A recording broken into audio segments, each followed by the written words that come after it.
We're continuing to follow breaking news. The Texas House has voted to impeach Attorney General Ken Paxton. KVUE's Natalie Haddad joins us live from the Capitol with the latest. Natalie? Daranisha, hi.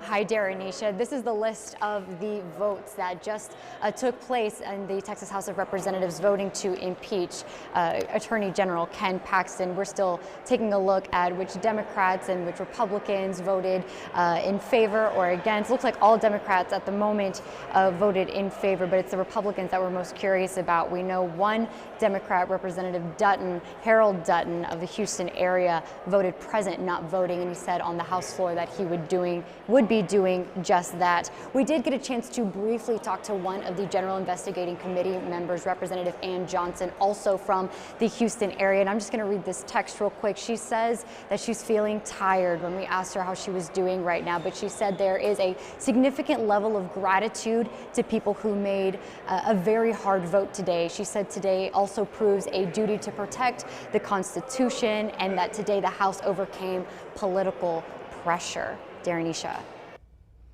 Natalie, it's Tony Plahetsky. I wanted to just ask you as well, can you describe what it was like in the House chamber as that vote was happening? Was it quiet? Was it rowdy? Just give us a sense of the emotion or the pressure inside that room this afternoon. Absolutely, and Tony, it's nice to hear from you. I would say that the entire three and a half hours that we were in the House floor, it was quiet. Everyone was paying attention. And I think there were moments of tension, certainly confusion when the articles of impeachment were being explained by General Investigating Committee members. And then when that vote took place, all eyes were certainly on the voting board, seeing it turn overwhelmingly green. Afterward, there was a slight reaction, mostly from the gallery, of applause, but it was short-lived. Of course, we all know that the gallery is, you can't cheer, you can't have those signs, so short-lived applause. As for on the House floor, you could see representatives immediately going to talk with one another and discuss what just happened this historic day in the Texas Capitol. And just one other thing I wanted to ask. We heard Ken Paxton in his news conference yesterday. By the way, we call it a news conference. It was really just an announcement. The media was not allowed to ask questions of the Attorney General. But I did want to ask, because he called on his supporters to go to the Capitol to make their voices heard and known today, make their presence known.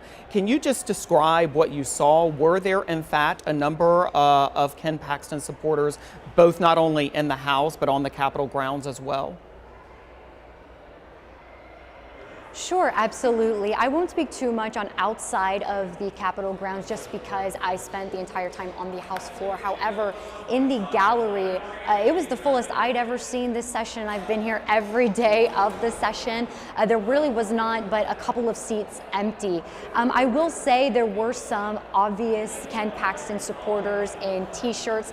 There was a couple t-shirts. I didn't get a full read, but it looked to seemingly say something along the lines of don't let the Democrats win, red t-shirts with white text. There were others who were very obviously not supporters of Ken Paxton, but for the most part, it appeared that there were a lot of just some of your everyday Texans who were curious to see this historic day in the House gallery, and also many tourists today. The Capitol was, yes, it was busy because we knew what was happening today in the House, but lots of tourists for Memorial Day weekend in the Capitol. So I want to be careful when I say just how many supporters or not supporters were in the gallery, because a lot of them also appeared to just be tourists in simple civilian clothing and not obvious I support Ken Paxton or I don't support Ken Paxton sort of clothing or signage.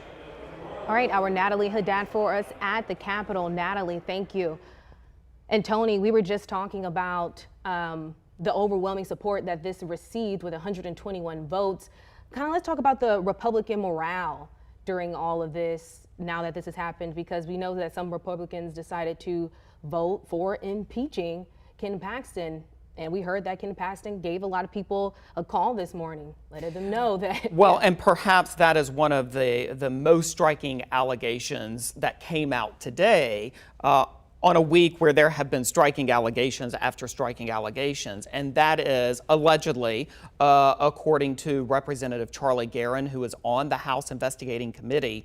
He said that Paxton, Attorney General Paxton, had called lawmakers on the House floor and according to him, threatening political retribution if they voted in favor of this impeachment. But Darrenisha, to be clear, we have also seen very significant voices on the right calling for support of Ken Paxton today. They include Donald Trump, and they also include the head of the GOP party of Texas as well.